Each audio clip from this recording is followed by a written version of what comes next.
Gadget God here, and that's right, it's time for the next episode of Complete Nintendo 64 Collection, where we all get to go on the ridiculous journey of collecting every North American Nintendo 64 game released with the box and the manual. Now, if you haven't seen this before, I'm not going to do the rules during the intro. You can go ahead and look in the description down below to see what the 3 rules that I follow, but we're going to just jump right into looking at the new N64 games that we got. So here we have the first one. This is Turok 3. Yes, Turok 3. There were in fact 3. Actually, there were 4 Turok games on the Nintendo 64. Turok 1, Turok 2, Turok Rage Wars, and then Turok 3. Now, Turok 3 was a late in the life cycle release for the N64. That means it came out towards the end of the system's life, and Turok 3 actually has probably the best graphics on the Nintendo 64. Now, I do recommend that you have the expansion pack in your N64 if you really want to see those graphics to their full potential. Turok 3 definitely has arguably the absolute best graphics on the Nintendo 64. So Turok is a first-person shooter. If you didn't know already, we can see this box is in really, really great shape. Has a tiny bit of a crease up here along the top, a little difficult to see, but other than that, it looks really good. This does not have the manual, also has that same crease on the front, a little bit on the back side of the box. This does not come with the manual, but I did actually acquire that little crease in the front corner there as well. I did acquire the manual from a different seller for a very, very low price. I got this whole set for a super low price. This is not one of the games that I played as a kid because we had Turok 1 and Turok 2, and then I think we rented Turok Rage Wars. So by the time Turok 3 came out, you know, how often do you buy 4 games in a series for one console? It does come with the poster, but this is a very good game. I definitely recommend it. Cartridge is in beautiful shape. I got this for a super low price. If you want to try to pick this up complete in box, it's not cheap. So I was able to get it for super cheap. That's the point. Gadget God strikes again. We're gonna go ahead and open this one next. Whoa, that's silly because we just opened Turok 3. This is Turok 1. Now this was actually a launch game for the Nintendo 64, and this was a game that I played a ton as a kid. I really liked this game. Now I don't think it's aged as well as you would hope. You know, if you play this game nowadays, you're gonna find the controls are pretty weird, but the box is in really beautiful shape. There's the back. It's a first-person shooter. This game is notorious for having tons of that gray fog because the draw distance was so short, but there's a code you can use to get every single gun in the game, and the guns, in my opinion, are really what make this an amazing game. The guns are just incredible. That's kind of what the Turok series was known for, was that the guns were just really, really cool. You thought Doom had cool and creative guns. Turok had even more creative and even better guns. So we can see the box is actually in beautiful shape. This is one that I wanted to get in ultra pristine condition. It does have the manual there in beautiful shape as well. A little bit of folder, a little bit of creasing on the back. Bonus collector's edition Turok comic inside. Where is it? There it is. It's in the back of the book.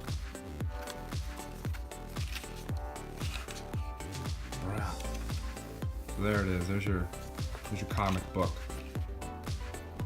I'll never read it, but since this was a launch game, to find the box and the manual in as good a shape as I have it here is not easy to do. You'll have to be patient and find an auction that has really good conditions. So I was patient and I got this for an ultra low price.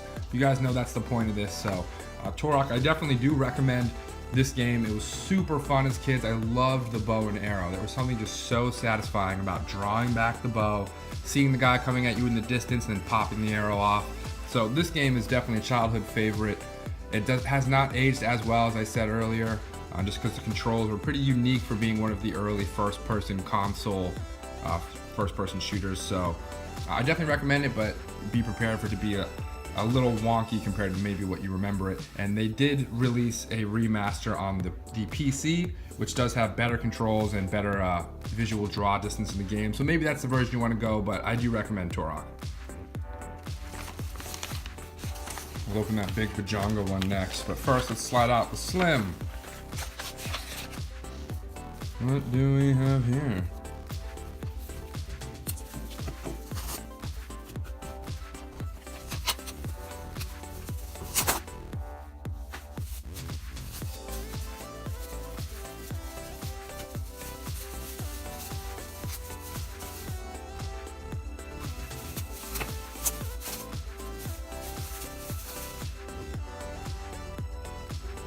Now these were some instruction manuals that I picked up for literally $1 a piece. If I can get a manual for $1 a piece, especially if I don't have it or it's a condition upgrade from a dirty manual that I already have, I'm always gonna do that. So $1 a piece, Vigilante 8. I was given that as a birthday gift back in the day. I don't have that yet. Command & Conquer 64, manual super crisp. Army Men, Sarge's Heroes, I have a manual with a video store rental sticker on it. So nothing too special there, but manuals for $1 a piece, I'll take them all day. Go in this big one.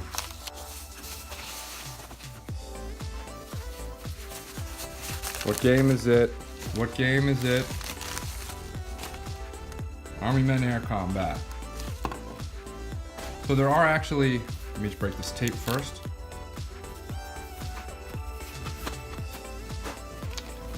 So there are actually 3 Army Men games on the Nintendo 64. This is Army Men Air Combat. I'm sure you can guess what type of game it is based on the name. It does have a rip here in the back of the box. Because I got this for such a ridiculously low price, I was willing to take it with a little rip in there. So eventually, if I feel like it, I can get the box upgrade if I feel like it. Who am I kidding? Eventually, I'm gonna do that for sure. Little crease here in the box. This isn't a game that we had as kids, but tiny crease there. But we did play Army Men Sarge's Heroes 1 a whole bunch, and then Army Men Sarge's Heroes 2 a little bit. So obviously, this is an overhead flying game, probably similar in style to Jungle Strike or Desert Strike on the Sega Genesis. But box is super nice. Manual's a little worn. Not that bad though. I'm happy with it. You know, it doesn't have any video store stickers on it or giant rips. And then the cartridge is in super crisp shape. Look at those green cartridges. How fun is that? Army Men Air Combat, another game for the collection.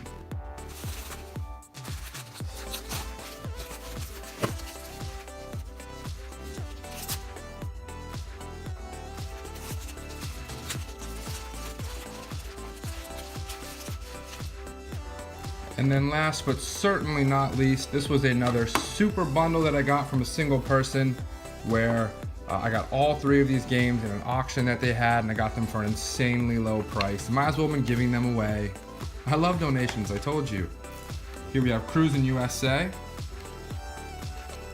Chopper Attack, and then Tom Clancy's Rainbow Six. So we're not going to do Tom Clancy's Rainbow Six again. I did it in a previous video. I talked about it, a previous episode, but this box is in better shape. It does have tape here in the back, but it was such a low price. They literally were giving this away. There's the Rainbow Six cartridge.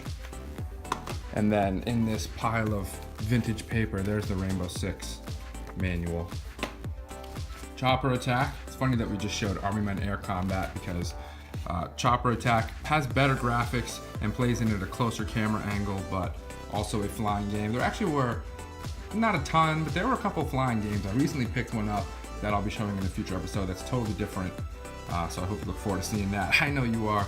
But we have a little bit of tape there in the box, a little bit of a tear there on the side, and then on the front. Other than that, it looks really good. I do have a little bit of creasing there, but like I said, this was such a ridiculously low cost bundle that there was no question I was gonna pick this up. Nobody was bidding on it. I think I was the only bidder, so I got it for a super low price. It does have that old school N64 bag, but you can see the shape of the cartridge, and the manual is pristine, so if I get a duplicate of Chopper Attack, I can swap out the pieces. And then Cruisin USA, we did play this all the time back in the day when we were kids. This was actually, I don't know if you knew this, but the first video game that was shown off on the Nintendo 64 back when it was called Project Reality, and it was supposed to be an arcade perfect port. When it actually did come out on the Nintendo 64, the graphics weren't as good as they were advertised they were going to be. So hey, you know, what are you going to do? It does have this rip here on the front. The box isn't in the best shape, but the back's real nice. There's a screenshot. This is a super fun arcade racing game. There's actually 3 Cruisin games on the Nintendo 64. This is the first one for me to actually get. Then there's Cruisin World, the second one, and then there's Cruisin Exotica, the third one. So it does have the map. It doesn't have the manual. I did actually pick up the manual in an earlier episode if you didn't see it. And then here is the back of the cartridge, super nice. So I'll be looking for a box upgrade eventually in the future, but super happy to have it in the collection. So that's going to go ahead and wrap it up for this episode of Complete Nintendo 64 Collection. Let me know if you have any questions or comments down below. As always, I do accept any donations, so feel free to leave a message down below if you have anything. Don't forget to like, comment, subscribe. Click subscribe to join the Gadget God Squad. And if you didn't know already, I'm the Gadget God. I do the research so that you don't have to. Thanks for watching, everybody. And throw a tomahawk today. Yeah.